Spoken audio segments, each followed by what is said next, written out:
Саламатсыздар ма балалар? Бүгінгі сабағыма қош келдіңдер. Бүгінгі көңіл күйлерің қандай? Жақсы. Жарайсыңдар балалар. Осындай жақсы көңіл күймен бүгінгі сынып сағатымызды бастаймыз. Ендеше орындарыңа жайғаса қойыңдар. Алдыларыңда біздің мәйегі.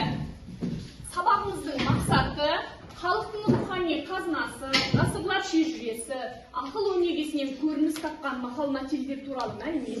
Ауысамыз, әркім суреттеріне қарай бөлінеміз. Тез уақыт алмай бөліне қоямыз. Кімге қай сурет түсті?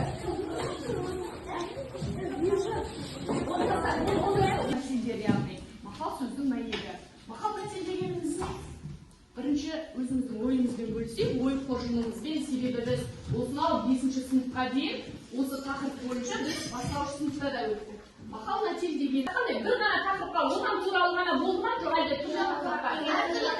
Әртүрлі тақырып. Мысалы, қандай тақырыпқа?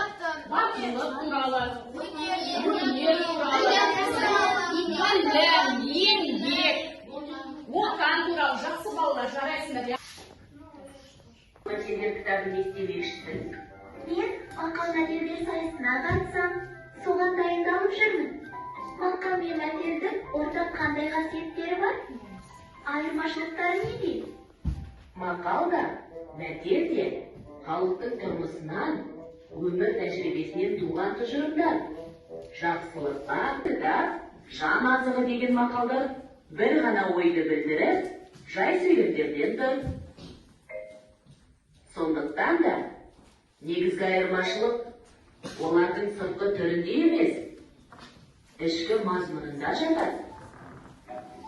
Сезетін сияқтымын, бірақ қалай айтарымды білмей отырмын. Екі бөліктен тұратын жүрген ортаңды жамандама деген ой жатыр. Ауырдың үстімен, жеңілдің астымен деген мәтел. Жалқау, еріншек адам бейнесін сипайды.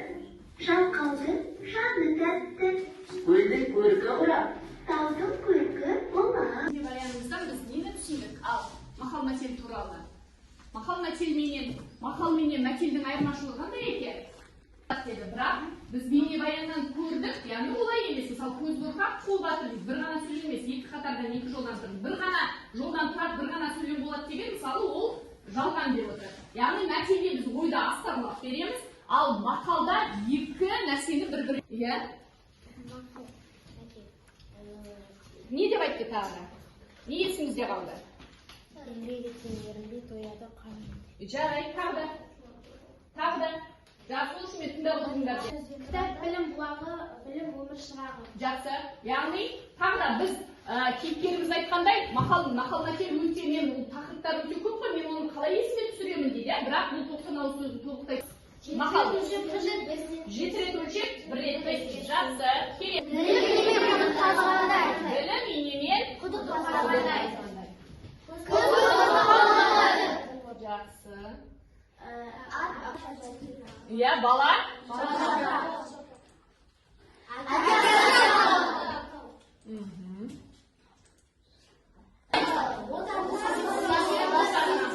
Жақсы. Ел іші айта қойыңдаршы мынау. Тыныш, үндеме, өмір атып айтамыз. Тыныш, қандай айта қойды? Әкеге қара. Ол сен алған жоқ. Тыныш, асық тобы таба қойыңдар, суретке қараймыз. Табамыз ба? Қара, насыз ал, суретке қараймыз. Құстан басқа. Қараймыз суретке. Ұя. Ұяда не көрсек, ұшқанда оны береді. Жақсы. Жақсы, болды. Кезектесіп тазайық осылай, әйтпесе шұлдап кетеміз. Келесі, асықсыздар. Жақсы. Келесіні киіз үй тобы табады. Сендер қара қойыңдар, киіз үй. Жоқ, тас емес. Қараймыз, жақсы. Бұлақ көрсек. Үшінші. Тыныш.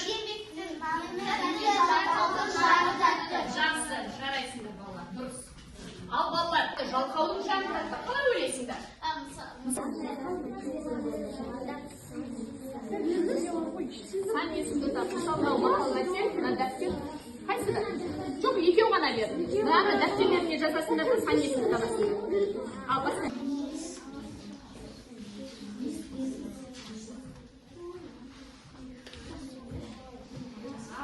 Тездеп көрінайыз, бұл рекапитуль болады. Тез жазамыз. Сенде қасыма директор бер. Материалдер, мақал материал әкеліп. Яғни, мақал материалдерді жаттап дейді мақал материалдар. Мақал материалдың ішінен сан есімді табу керек. Сан есім қайсысы? 100 соның болғанша 100 досың болсын. 100 деген сан есім Аха.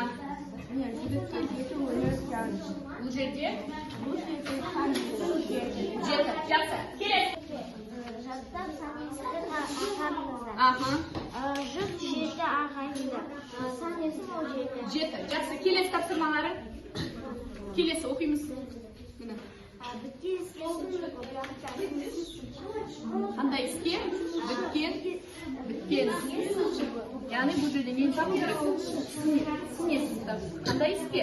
Біткен. Мақал мәтелдерді жаттап сан есімді тап. 100-ден жүйрек мыңнан тұлпар. Бұл жерде 100-ден мыңнан деген. Аха. Тағы да келесі тапсырмалары? Екіншісі. Мақал мәтелдерді жаттап сан есімді тап. Жаман етікші бізді таңдайды. Бұл жерде жаман етікші. Қандай етікші? Жаман. Сергіту сәті ретінде мен сендерге логикалық сұрақ беріп отыр. Осыны қазір шуылдамай қолымызды көтеріп. Достар, мен сендерге қызықты 10 дерек пен логикалық сұрақтар қоямын. Ал сендер жауабы дұрыс немесе бұрыс екенін табу керексіңдер. Ал кеттік. Бұл тұрауда суда бұрыс болды. Жақсы көрейік. Мен жауабын көрейік. Бұл дерек дұрыс. Бұл тұрауда тастарды судың бетінде тепе-теңдікте жүзу үшін және су астында терең сүңгу үшін жатады екен. Және бұл тастар асқазанды қорыту үшін керек екен. Әлде бұрыс табылғанда.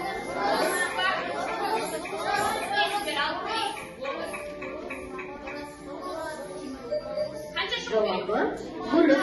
Біз алдымен көбейтуді.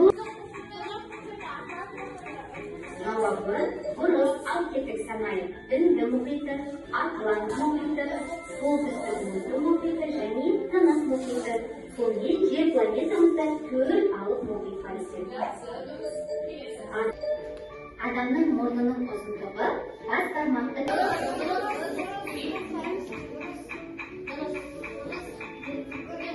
Жауабы артқа қарай ұша алмайды.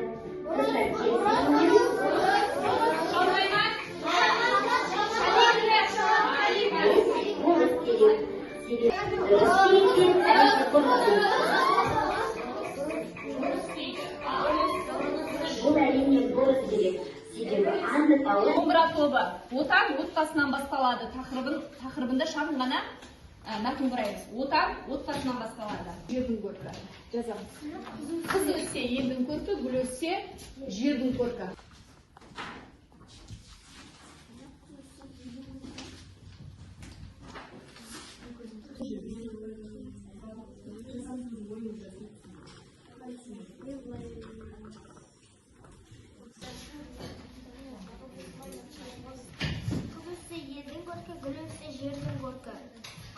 Ел қуанады және қыздар көмектесіп жүреді.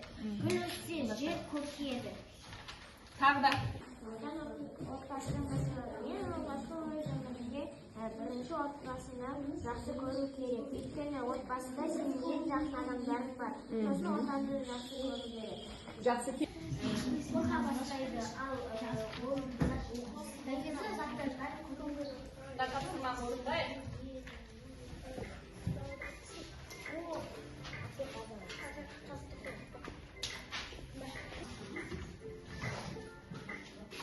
жақсы да біледі, жаманын жейді. Жақсы, дұрыс па? Дұрыс, келауы. Тез таңдайсыз.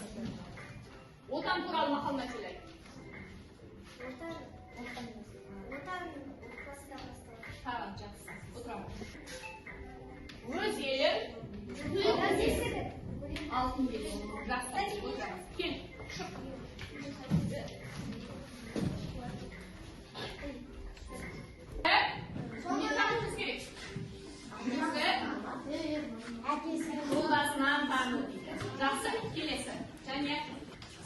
Ең қанаты.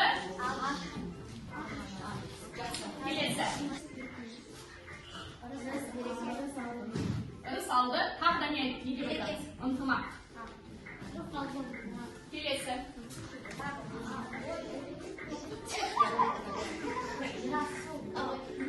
Аузы күйген қалай ішеді? Үрлеп ішеді дейді. Жақсы. Яғни мақал сөздің дәнегі дейміз. Сонымен біз не түсіндік? Яғни мақал мәтел біздің халық даналығы, асыл сөзіміз, мақал мәтелдің жаңағы астарлы оймен келетіні. Одан кейін бар тағы да 90 сөздің тоғысу әдісі арқылы енді бүгінгі сабақтан алған әсерлерін туралы қайтаптырма қызықты болды. Қандай өздеріңе керекті мәлімет алдыңдар осы туралы маған бір-екі сөйлестіріңіз. Жаздырдың ба? Болды. Оған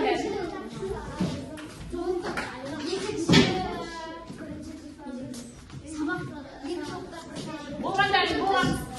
Жаздыра береміз.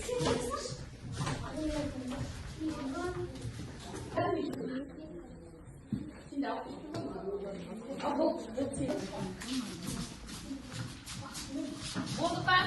Отырамыз. Болған дәлін отыра қойыңыздар. Өздерінің ойларыменен бүгінгі сабақта бөлісіңдер. Мына жерде не дейді? Бүгінгі маған сабақ ұнады дейді. Әсіресе логикалық сұрақтар маған қатты ұнады. Бүгінгі сабақта біз мақал мәтелді өтіп маған ұнады дейді. Жақсы, осындай тежірибесі, ақыл өнегесінен көрініс тапқан мақал мәтелдер туралы біз мәлімет ала білдік па? Білдік. Ойлау қабілеттерін, танымдық ізденістерімен сөйлеу мәдениетін арттырдық па? Түрлі тапсырма арқылы арттырдық. Жақсы. Ойымызды жүйелі жеткізе білуге біз талпындық.